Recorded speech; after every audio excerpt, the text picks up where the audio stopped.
এরে এরে নে কই গেছো তুমি? বুঝতেছি না কিন্তু। বুঝবা বুঝবা, দু একটা হইলে তখন তোমারে বাই বাই কই বসলে বুঝবা। শিবন, কি অবস্থা? ঈদ মুবারক। আর আপনার কি বাইরে লইতে পারবো না নাকি? ঈদ মুবারক বাবা, কি অবস্থা? আলহামদুলিল্লাহ, আমি খুব ভালো আছি। এখন কথা হচ্ছে, ভাইরাল হবেন আর বাপ সহ হবেন। কথা হচ্ছে, আপনি চুল কবে কালার করবেন এটা আগে ঠিক করেন, হ্যাঁ? মানে আমি সেলুন দেখতেছি, ঠিক আছে? আপনি আগে চুল খালি লাল করা লাগবো, পরেরটা পরে দেখা যাবো না, বুঝছেন নি? আগে চুলটা কালার করে, আগে ইন্টারভিউ নেই, আগে ইন্টারভিউ লাগবে আগে। এখন আক্তার ওখান থেকে কাটতে গেলে 5-6 দিন দেরি হয়ে যাবো গা। পরে দেখবেন যে আম হইব না, সালা হইব না, বুঝছেন? এই জন্যে আগে দিই, খুব তাড়াতাড়ি কিছু একটা করতে হইব। শিবন হবে মনে করি চুলমুল কালার করলে সিরিয়াল ধরবো না, এরকম টেম টেম করা যাবে না নাকি?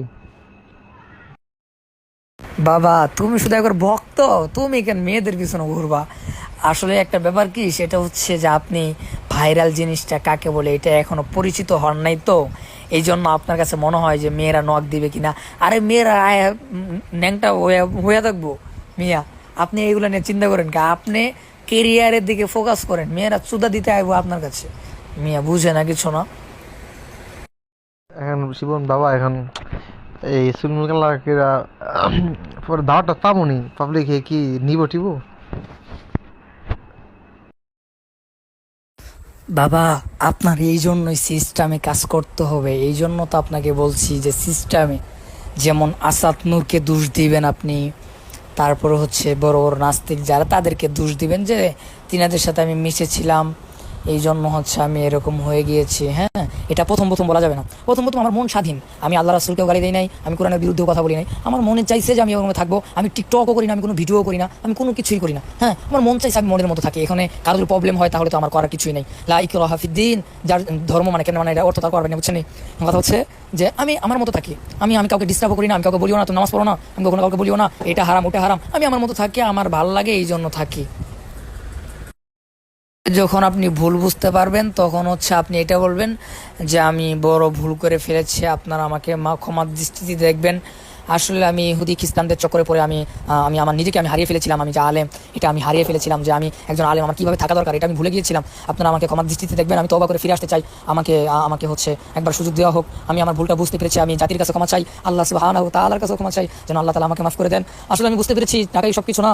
আমি বুঝতে পেরেছি যে আমার আখিরাতকে গুছাইতে হবে। এই দুনিয়াটা পরীক্ষার একটা হল, আমি দুনিয়াতে কিছু না করতে পারি তাহলে আখিরাতে আমি কি জবাব দিব? এইগুলা বইলে বইলে তারপর মানুষের ইমোশন কাটতে হইব, বুঝছেন নি? আরে আমি কম, আমার 3,25,000 টাকা বক্তা সিলেক্ট করি মাইরা লিয়া গেছে গা, এর লেগে আমি আজকে মনে হয়ে গেছে আমি আর ওয়াশ টাশ করবো না। এই হুজুর নামক সুতমারানি খানকির ফলার হইলে এই দেশের ধ্বংসের কারণ। হেরা হয়েছে এই দেশটা নষ্ট করতে আছে।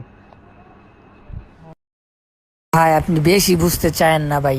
এই মেয়ে এইগুলা যদি আপনি জড়ান ভাই, তাহলে মানে পুরাটাই বাস মেরে যাবো ভাই। আমি যেটা কইছি ভাই এটাই শুনেন ভাই, বেশি বুঝেন না। পরে যদি কিছু হয় ভাই তাহলে আমি দায়িত্ব নিতে পারবো না। আমি যেমনি বুঝছি সেমনি কাজ করেন, খ্রিস্টানদের উপরে দুষ্টাভাই দিবেন, তখন মানুষ এটা মনে করবে যে না, ওরা খ্রিস্টানরা টাকা দিয়ে কিনে নিছিল আবার ফিরে আসছে, এটা মানুষ মনে করবে। কিন্তু ভাই যদি আপনি মেয়ের সম্পর্কে যদি কিছু বলেন তাহলে সালাম সালাম মেয়ে চুকছে ভাই। ভাই এটা করলে মানে পুরো মানুষের কাছে খারাপ হয়ে যাবেন আমার মতো, বুঝছেন ভাই? এই জন্য আপনি খ্রিস্টানদের উপরে দুষ্টাভাই দেন ভাই, বুঝছেন? আপনি বোঝার চেষ্টা করেন। আপনি কি আমার নাসির ভাই বেছে নিয়ে আমার মাথার ভিতরে লজিক পরিমাণে, আমার মাথার লজিক সম্পূর্ণ হচ্ছে বুদ্ধি থাকে ভাই। আমি যেটা বলি সেটাই শুনেন ভাই, হয়তো পরে পস্তার লাগবো ভাই। আরে শরীর তুলে আমার 3,25,000 টাকা মেরে লিয়ে গেছে এডি কম্পিউটার হ্যার কারণে। আজকে হ্যাঁ বক্তা নামের কলঙ্কে চুতমারানির পোলা হ্যাঁ আমার 3,25,000 টাকা মেরে